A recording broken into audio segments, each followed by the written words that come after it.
मेरा नाम बालिका बनोटे है। मैं सगो बर्वे मार्ग मनपा हिंदी माध्यमिक स्कूल कुर्ला में हिंदी विषय की शिक्षिका हूँ। आज हम हिंदी कुमार भारती कक्षा 9वीं की पहली इकाई पद्य 13 क्या सचमुच आजाद हुए हम ये पढ़ेंगे। तो इसके कवि हैं कर्नल डॉक्टर वीरेंद्र प्रताप सिंह। अब यहाँ पे कवि परिचय दिया है, तो परिचय हम लोग थोड़ा देख लेते हैं कर्नल डॉक्टर वीरेंद्र प्रताप सिंह के बारे में। उनका जन्म 22 सितंबर 1956 बड़बिल उड़ीसा में हुआ। परिचय दिया है उनका, कर्नल साहब राष्ट्रीय स्तर के ख्याति प्राप्त कवि है। आपकी रचनाओं में राष्ट्र प्रेम के साथ साथ सभी वर्गों और संप्रदायों को साथ लेकर चलने और सत्य को ठोक कर कहने की बात विशेष रूप से मुखर होती है। उनकी प्रमुख कृतियां हैं, प्रमुख कृतियां मतलब उन्होंने क्या क्या लिखा यहाँ पे संक्षिप्त में दिया है आप लोगों को। रक्तांजलि, बूंद बूंद की प्यास, ये सब काव्य संग्रह है। आदि, आदि का मतलब और भी है लेकिन यहाँ पे नहीं दिया गया है। अब पद्य संबंधी जानकारी दी गई है। पद्य संबंधी जानकारी में ये जो क्या सचमुच आजाद हुए हम, ये एक गीत है। अब गीत किसे कहते हैं, यहाँ पे थोड़ी जानकारी आप लोगों को दी गई है। स्वर, पद, ताल से युक्त गान ही गीत होता है। इसमें एक मुखड़ा तथा कुछ अंतरे होते हैं। प्रत्येक अंतर के बाद मुखड़े को दोहराया जाता है, गीत गेय होता है। क्या सचमुच क्या बताया गया है, थोड़ा संक्षिप्त में यहाँ पे दिया गया है। थोड़ा देख लेते हैं कि इस कविता के माध्यम से कि कर्नल डॉक्टर वीरेंद्र प्रताप सिंह जी क्या कहते हैं हमें। प्रस्तुत गीत के माध्यम से कर्नल साहब ने समाज में फैली विसंगतियों पर कुठाराघात करते हुए हमें वास्तविक आजादी का अर्थ समझाया है। वास्तविक आजादी मतलब हम लोग किस तरह से 1947 के बाद 1947 में जब अंग्रेज हमें आजाद हमारे देश को छोड़कर चले गए, उसके बाद हम लोग आजाद हो गए, लेकिन क्या वास्तविक रूप से हम लोग आजाद हुए हैं? इस तरह से वो क्वेश्चन करते हैं। देखो यहाँ पे क्वेश्चन मार्क है, क्या सचमुच आजाद हुए हम के बाद क्वेश्चन मार्क है। तो वो क्या इस गीत के माध्यम से यही समझाना चाहते हैं कि क्या सचमुच आजाद हुए हम। तो क्या सचमुच आजाद हुए हम, ये शीर्षक जो है हमारे पाठ में दिया है, तो उसके बारे में थोड़ी संक्षिप्त जानकारी प्राप्त कर लेते हैं। पराधीन दुखों की जननी होती है। पराधीन व्यक्ति सोचने और विचार करने का अधिकार नहीं होता है। 1947 में हमारा देश आजाद तो हो गया, लेकिन फिर भी हम लोग आजादी नहीं पा सके। हम लोगों के जीवन में पाश्चात्य संस्कृति जो है वो तेजी से आते जा रही है, और हमारे जो देश की संस्कृति है और उसको हम लोग भूलते जा रहे हैं। पाश्चात्य संस्कृति को अपनाते जा रहे हैं और अपने संस्कृति को हम लोग भूलते जा रहे हैं। तो वो कह रहे हैं कि हम लोग क्या सचमुच आजाद हुए हैं। अब कविता में उन्होंने कुछ पंक्तियां दी है, देखो क्या कह रहे हैं। जश्न कहीं हो किसी भवन में, डूबी जब बस्ती क्रंदन में, तब आंधी चलती चिंतन में, और प्रश्न उठता है मन में, क्या सचमुच आजाद हुए हम। पहले भी दुख दर्द कई थे, पर सब कुछ व्यापार नहीं था।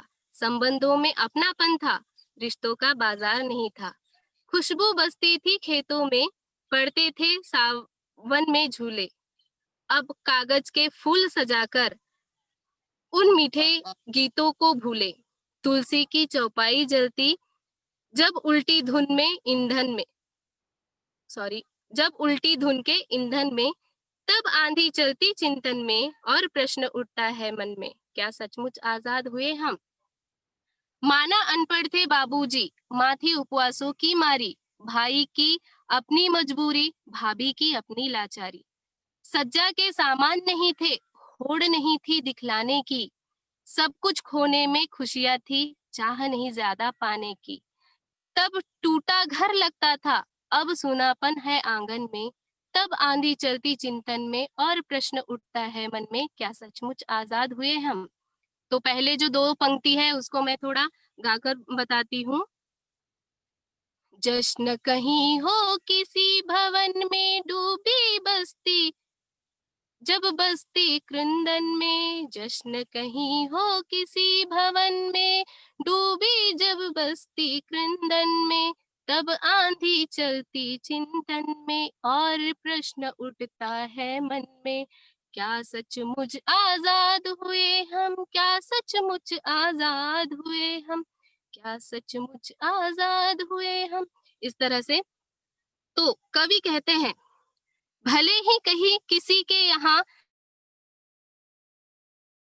हो, पहला लाइन है देखो, जश्न कहीं हो किसी भवन में, कहते हैं कि किसी के यहाँ उत्सव का आयोजन हो, किंतु यदि पूरी बस्ती दुख में डूबी हुई है, पूरी बस्ती का मतलब जो गरीब लोग हैं वो वो उनके उनके जीवन में भोजन नहीं, यानी वो लोग भूखे पेट है, और बस्ती में जो है क्रंदन है, मतलब भूखे पेट वो लोग रो रहे हैं, तो वो कह रहे हैं कि जश्न कहीं हो किसी भवन में, डूबी जब बस्ती क्रंदन में, तब आंधी चलती चिंतन में, और प्रश्न उठता है मन में, क्या सचमुच आजाद हुए हम। कवि कहते हैं, भले ही कहीं किसी के यहाँ उत्सव का आयोजन हो, किंतु यदि पूरी बस्ती दुख में डूबी हुई है, तब चिंतकों और विचारकों के मन में विचारों की आंधी चलने लगती है, तथा मन में एक प्रश्न उठता है, वाजिब प्रश्न उठता है कि क्या हम लोग सच में वास्तव में आजाद हो गए हैं। इस तरह से उन्होंने पहली पंक्ति कहा है। अब दूसरी पंक्ति में क्या कहते हैं देखो, पहले भी दुख दर्द कई थे, पर सब कुछ व्यापार नहीं था, संबंधों में अपनापन था, रिश्तों का बाजार नहीं था। कह रहे हैं, कवि कहते हैं, कवि के अनुसार यहाँ पे बताया गया है, आजादी के पहले भी लोग बहुत दुखी रहते थे, लेकिन सब कुछ व्यापार नहीं रहता था। पहले लोगों के संबंधों में अपनापन था, किंतु अब संबंध लाभ हानि को ध्यान में रखकर निभाए जाते हैं। लाभ हानि मतलब संबंधों को कब बनाया जाता है, अगर वो अमीर है, उनको दिखाई देता है कि उनसे हमको लाभ होने वाला है, तभी संबंध बनाते हैं। गरीब इंसान के साथ लोग संबंध नहीं बनाते हैं। तो यहाँ पे वही कहा है, रिश्तों का बाजार नहीं था। पहले के संबंध अपनेपन से बनाया जाता था, अब के संबंध क्या रहता है, एक बाजार के जैसे। जैसे लोगों को अगर उस संबंध में हानि दिखाई देगा, तो वो लोग संबंध नहीं बनाएंगे, रिश्ते नहीं बनाएंगे। तो वो कह रहे हैं कि रिश्तों का बाजार पहले नहीं था, कुछ व्यापार नहीं था। खुशबू बसती थी खेतों में, पड़ते थे सावन में झूले, अब कागज के फूल सजाकर उन मीठे गीतों को भूले। कह रहे हैं कवि, देखो क्या कहते हैं कि पहले खेतों से एक प्रकार की सुगंध आती थी, तथा श्रावण मास में पेड़ों पर झूले पड़ते थे। अब तो देश में आडंबर बढ़ता जा रहा है, और लोग जो है क्या करते हैं, अभी लोग जो है गांव के गीतों को, लोक गीतों को भूलते जा रहे हैं। लोकगीतों को, उन मीठे बोलों को भूलते जा रहे हैं, जिसमें आनंद आता था, जिसमें ऐसा लगता था जैसे हम लोग उस कल्पना में, उस सपने में खो गए हैं। और अब क्या होता है, अभी सिर्फ फिल्मी गीतों का बोलबाला हो गया है, फिल्मी गीत ही चलती है। कहते हैं, तुलसी की चौपाई जलती जब उल्टी धुन के ईंधन में। वो कह रहे हैं, देखो कवि कहते हैं कि तुलसी की चौपाइयों को लोग भूल गए हैं। तुलसी की चौपाइयों का न तो अब कोई पाठ करता है, और ना ही कोई गुणगान करता है। लोग चौपाइयों को अब फिल्मी धुनों में गाते हैं। अभी के इसमें क्या कर रहे हैं कि लोग रिमिक्स गीतों को एकदम रिमिक्स और बहुत ही ज्यादा मिक्स कर देते हैं, और उन्हीं को वो लोग बहुत ही अच्छे से सुनते हैं। लोग अब तुलसी की चौपाइयाँ जैसे पहले गाते थे वैसे नहीं सुनते हैं, और ना ही उनको अच्छा लगता है, उनको बोर लगता है। तब आंधी चलती चिंतन में, और प्रश्न उठता है मन में, क्या सचमुच आजाद हुए हम। तो कह रहे हैं कि क्या सचमुच आजाद हुए हम। ये सब तो पाश्चात्य संस्कृति है, हम लोग अपनी संस्कृति को भूलते जा रहे हैं, तुलसी के चौपाइयों को भूलते जा रहे हैं, जो खुशबू खेतों में बसती थी, उन खेतों की सुगंध को भूलते जा रहे हैं, सावन में जो झूले पड़ते थे उसको भूलते जा रहे हैं। और हम लोग कहते हैं कि हम लोग आजाद हो गए हैं, क्या सचमुच आजाद हुए हैं हम। इस तरह से उन्होंने सवाल किया है। अब देखो नेक्स्ट पैराग्राफ में क्या कह रहे हैं, माना अनपढ़ थे बाबूजी, माँ थी उपवासों की मारी, भाई की अपनी मजबूरी, भाभी की अपनी लाचारी। अब वो कह रहे हैं, देखो, कहते हैं कवि कर्नल डॉक्टर वीरेंद्र प्रताप सिंह जी कहते हैं, यह स्वीकार करते हैं कि पहले लोग जो है पढ़ते लिखते नहीं थे। उनके पिताजी भी अशिक्षित थे। मतलब उन्होंने अपने पिताजी का उदाहरण दिया है कि उनके पिताजी भी अशिक्षित थे, पढ़े लिखे नहीं थे। उनकी माता क्या करती थी, उपवास में व्यस्त रहती थी, व्रत उपवास हमेशा करती रहती थी। भाई तथा भाभी की अपनी अपनी मजबूरियां थी। आजादी के पूर्व लोगों के पास घरों को सजाने का कोई सामान नहीं था। वो कह रहे हैं, देखो, सज्जा के सामान नहीं थे, होड़ नहीं थी दिखलाने की। होड़ मतलब कंपटीशन नहीं थी, स्पर्धा नहीं थी दिखलाने की। आजकल सिर्फ कंपटीशन चालू है। अगर तुम्हारे बेंच में कोई साइड में बच्चा बैठा है, नया कपड़ा पहन लिया, तो तुम लोग भी उनसे स्पर्धा करोगे, नहीं कि मैं तुमसे तुमसे बेस्ट पहनूंगा या फिर पहनकर दिखाऊंगा। और लोग स्पर्धा में ज्यादा डूबते जा रहे हैं कि मैं इससे ज्यादा पहले जन्मदिन नहीं मनाया जाता था, अभी जन्मदिन में इतना स्पर्धा हो गया है कि अगर किसी के यहाँ जाओ तो उनके यहाँ अगर जन्मदिन मनाया जाता है तो सामने वाला सोचता है कि मैं इससे बेस्ट करूंगा। तो वो बेस्ट नहीं होता है। अपना स्पर्धा कहाँ पे दिखाना चाहिए, बुद्धिमता से दिखाना चाहिए। पैसों की होड़ नहीं दिखानी चाहिए, की स्पर्धा नहीं दिखानी चाहिए इंसानों को। तो उन्होंने यही कहा है कि देखो, सज्जा के सामान नहीं थे, होड़ नहीं थी दिखलाने की। सब कुछ खोने में खुशियां थी, चाह नहीं ज्यादा पाने की। तब टूटा घर लगता था, अब सुनापन है आंगन में। अब वो कहते हैं, देखो, कवि कहते हैं कि आजादी के पूर्व लोग खोकर भी खुश रहते थे। यानी हमारे पास जो है वो किसी दूसरों को दे दिए तो भी लोग खुश रहते थे। लोगों के पास जो कुछ था मिल बांट कर रहते थे, मिल बांट कर खाते थे और जीवन व्यतीत करते थे। उसी में वो लोग बहुत खुश रहते थे। लोगों में अधिक पाने की इच्छा नहीं थी और ना ही स्पर्धाएं थी। पहले घर टूटे फूटे लगते थे, किंतु परिवारों में के कारण गुलजार रहते थे। यानी परिवारों में अपनापन रहता था और सभी एक साथ रहते थे, एक फैमिली में रहते थे। अब परिवार के सदस्यों के प्रवास के कारण घर सुने सुने लगते हैं। परिवारों के प्रवास के कारण मतलब लोग अब गांव में न रहते हुए लोग शहर में जाकर बसने लगे हैं और घर जो है वो टूटा फूटा लगने लगा है। टूटा फूटा मतलब परिवार ही टूट फूट गया है। मतलब एक भाई इधर एक भाई उधर, इस तरह से अपने अपने परिवार में रहते हैं, एक साथ नहीं रहते हैं। तो उन्होंने कहा है कि पहले जो घर जो है वो गुलजार लगता था, अब पूरा आंगन जो है वो सूना लगता है। तो कहते हैं कि तब आंधी चलती चिंतन में और प्रश्न उठता है मन में, क्या सचमुच आजाद हुए हम। इस तरह से उन्होंने ये कंप्लीट किया है। आगे की पंक्ति है,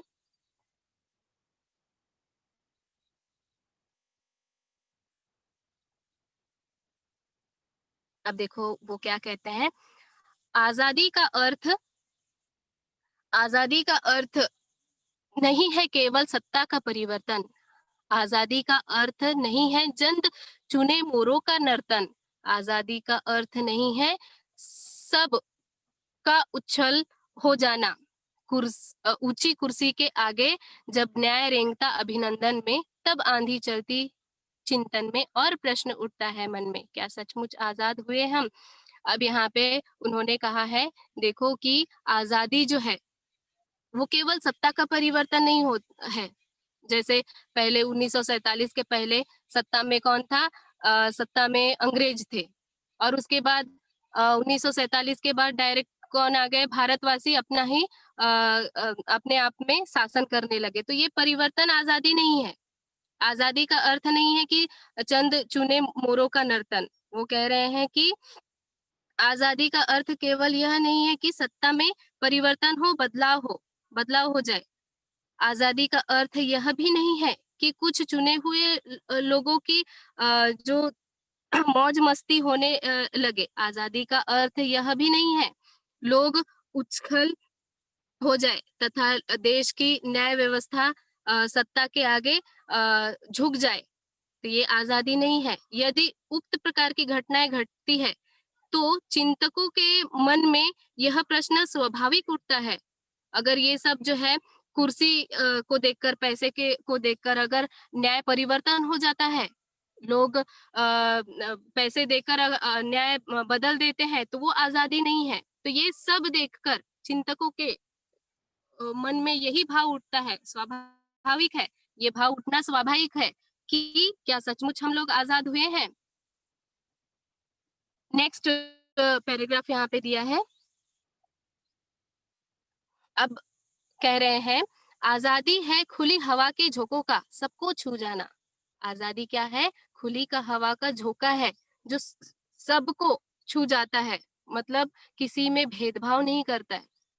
किसी में भेदभाव करने का मतलब ये है कि जैसे हवा जब चलती है तो किसी में भेदभाव नहीं करती कि ये अमीर है, ये गरीब है, ये ऊंची जाति का है, ये नीची जाति का है, ये इस जाति की है, ये उस जाति की है। इस तरह से जो आजादी जो है ये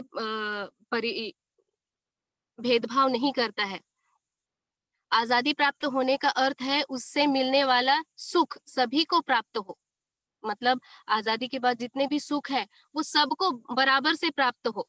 जिस प्रकार से ओस की बूंदे नर्म पत्तियों पर पहुंचती है, ओस की जो बूंदे होती है, आजादी है ओस की सरीखी नर्म पत्तियों पर चू जाना। जैसे आजादी इस तरह की है कि ओस की जो बूंदे हैं नर्म पत्तियों पर बराबर से गिरती है। ओस की जो बूंदे हैं किसी भी पत्तियों पर भेदभाव नहीं करती। तो उसी प्रकार से आजादी है। आजादी में सबको समान रूप से लाभ होना चाहिए, इस तरह से उन्होंने बताया है। उसी प्रकार आजादी से प्राप्त होने वाला सुख समाज के दुर्लभ एवं कमजोर वर्ग को भी पहुंचना चाहिए, इस तरह से उन्होंने बताया है। आजादी है इंद्रधनुष के रंगों का मिलजुल कर रहना। इंद्रधनुष के रंग जितने जैसे मिलजुल कर रहते हैं, सभी रंग एक साथ रहते हैं, इसीलिए एक साथ है, सभी रंग एक साथ है, इसीलिए वो क्या है? इंद्रधनुष है। तो वो कह रहे हैं कि जिस तरह से इंद्रधनुष के रंगों की तरह सभी देशवासी मिलजुल कर रहे तो कितना अच्छा होगा, तभी आजादी का सही मतलब होगा, इस तरह से उन्होंने बताया है। कहते हैं आजादी है निर्झरनी सा सबके हित की खातिर बहना।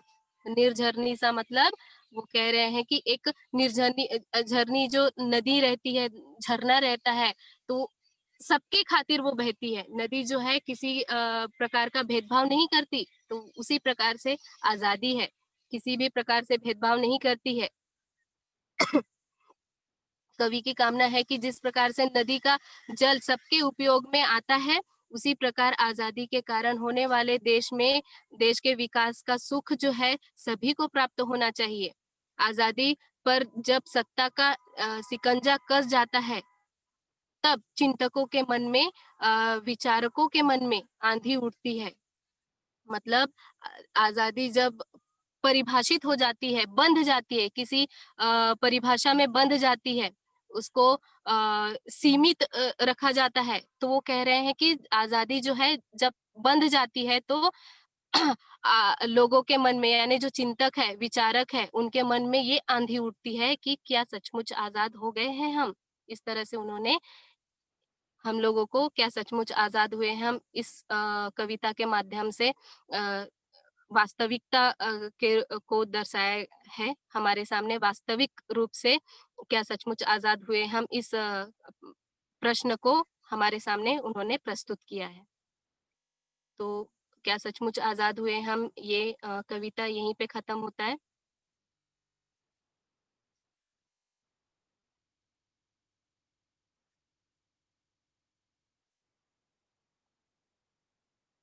Sir, question answer.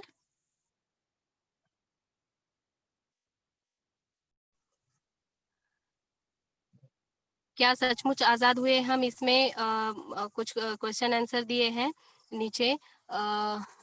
स्वाध्याय है, देखो। पाठ के आंगन में सूचना के अनुसार कृतियां कीजिए। नीचे दिया है क संजाल संजाल जिसमें 4 बॉक्स दिए हैं। घर वालों की स्थिति, घर वालों की स्थिति कैसी है, यहाँ पे कवि के घर वालों की स्थिति किस तरह से है, यहाँ पे बताना है। तो पहला बॉक्स जो है पहले ब्रैकेट में आएगा पिताजी अनपढ़ थे। दूसरे में आएगा माताजी व्रत उपवास करती थी। तीसरे में भाभी की अपनी लाचारी थी। और चौथे में आएगा भाई की अपनी विवशता थी। इस तरह से चार हम लोगों को यहाँ पे क्वेश्चन के आंसर लिखने हैं। नेक्स्ट क्वेश्चन है ख, आकृति पूर्ण कीजिए। आजादी में हम कल क्या करते थे और आज क्या करते हैं।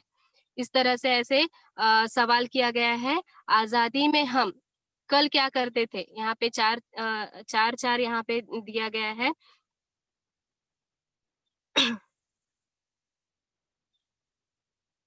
आजादी में हम कल के बॉक्स में आएगा पहला कई दुख दर्द थे। आजादी में कल कई दुख दर्द थे।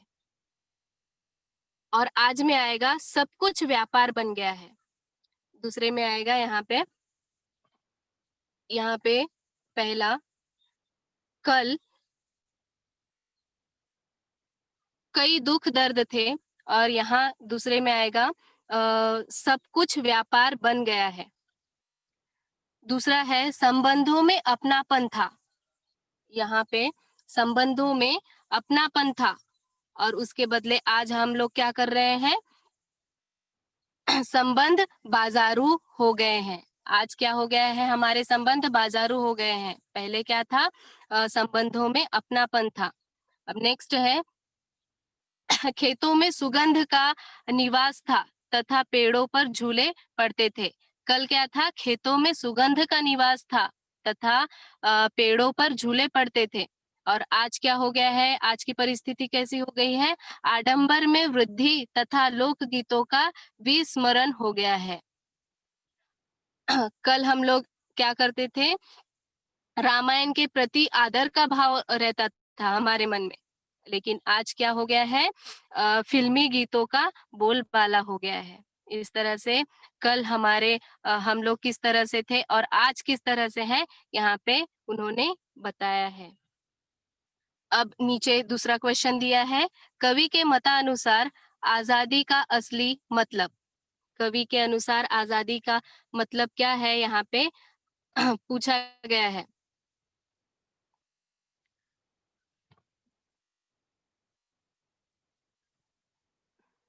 कवि के मतानुसार आजादी का असली मतलब, पहला है कवि के मतानुसार आजादी का पहला मतलब है परिवर्तन की बयार का प्रभाव सब पर पड़ना। परिवर्तन का जो बौछार है उस पर सबको प्रभावित करना चाहिए। इस तरह से पहला है यहाँ पे। दूसरा आजादी का मतलब बता रहे हैं कि ओस की बूंद की तरह नर्म पत्तियों तक पहुंचना, यानी ओस की बूंद की तरह हमारे जीवन में, यानी सभी के जीवन में, कमजोर कड़ियों के जीवन में, यानी गरीबों के जीवन में भी समान रूप से आजादी पहुंचना चाहिए। ओस की बूंद की तरह नर्म पत्तियों तक पहुंचना। तीसरा यहाँ पे उत्तर दिया है, आजादी का तीसरा मतलब यहाँ पे दिया है इंद्रधनुष के रंगों की तरह सभी लोगों का मिलजुल कर रहना। तीसरा आजादी का मतलब इंद्रधनुष के रंगों की तरह सभी लोगों का मिलजुल कर रहना। अब चौथा मतलब यहाँ पे दिया है, आजादी का मतलब आजादी रूपी नदी का जल सबके लिए उपलब्ध होना। यानी आजादी एक नदी की तरह है जो सबको अपना जल से शीतल करती है, उसी तरह से आजादी भी सबको अपने इससे प्रभावित करना चाहिए। इस तरह से चार जो है हम लोगों को आजादी का असली मतलब बताया गया है। अब इधर साइड में देखिए सॉरी लेखनीय दिया गया है, आशा रानी वोरा की भारत की प्रथम महिलाएं पुस्तक पढ़िए तथा उसमें से किन्हीं दो महिलाओं की जानकारी पर आधारित टिप्पणी तैयार कीजिए। आप लोगों को यहाँ पे आशा वोरा की भारत की प्रथम महिला ऐसी पुस्तक पढ़ना है और उसमें से दो महिलाओं के बारे में जानकारी प्राप्त करनी है, कलेक्ट करना है और आप लोगों को उस पर टिप्पणी लिखना है। पाठ से आगे दिया गया है, आपके आसपास के किसी फौजी से मुलाकात के लिए प्रश्नावली तैयार कीजिए। अब वो कह रहे हैं यहाँ पे कि आप लोगों को किसी फौजी से मिलना है, उसके लिए तुमको प्रश्न तैयार करना है, उनका इंटरव्यू लेना है। उससे पहले तुमको प्रश्न तैयार करना है कि उस फौजी से तुम लोग क्या क्या प्रश्न कर सकते हो। नीचे लास्ट में एकदम दिया है, देखो, क्या सचमुच आजाद हुए हम, शीर्षक की सार्थकता स्पष्ट करनी है। इस शीर्षक से तुमको क्या समझ में आ रहा है, आप लोगों को क्या समझ में आ रहा है? इस शीर्षक यानी क्या सचमुच आजाद हुए हम, यह शीर्षक क्या इस कविता के लिए सही है? इस तरह से उसकी सार्थकता को आप लोगों को समझाना है।